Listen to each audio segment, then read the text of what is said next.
Sana ngayon, kasama pa tayo. Paano na ako ngayon?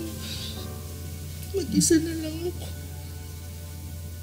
Maring, ginawa mo naman na ang lahat.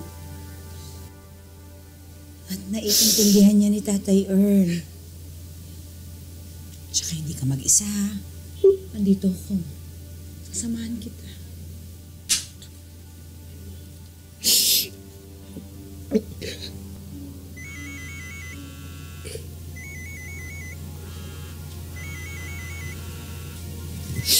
Oh. Hindi mo sagutin. Ngayon pa, nagamit ko na dun sa burol ni tate yung konting naipon ko. Kaya nga, nakapag-loan pa ako ng isa, di ba? Maring, yung mga ganyan, dapat sinasagot yan. Harapin mo yan. Baka mamaya lalo kang gipitin yan kapag dinirma mo.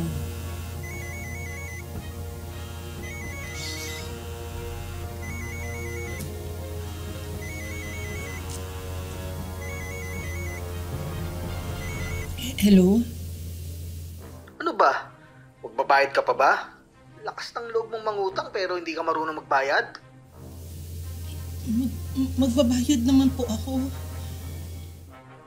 Siguraduhin mo malaking halaga yan kaya huwag kang magtangkang takbuhan yung utang mo. Kundi, susunod ka kaagad sa tatay mo. Grabe naman yan. Oh, pili lang kayo ha. Oh, Mura lang po yan. ate pag nagutom ka, may pananakyo rito. At saka, ang gaganda ng sombrero oh. Oh, diba? Bagay yan sa'yo. Oo. Ito pa sa taas ha. Kayo po ba si Miss Karen Garcia? Ay bakit ho? Para raw po sa inyo. Pinadeliver lang. Pasensya na po, wala rin kami kinalaman dyan. Mare. Ay, ano yan? Ha? Hoy!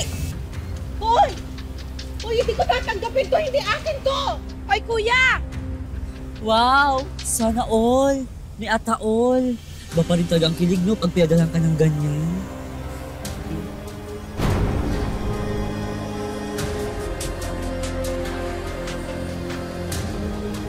Dito ka huling hihiga kung hindi ka magbabayad. Mare, sa totoo lang rin naman, pati ako hinaharas na. Ano nang gagawin natin?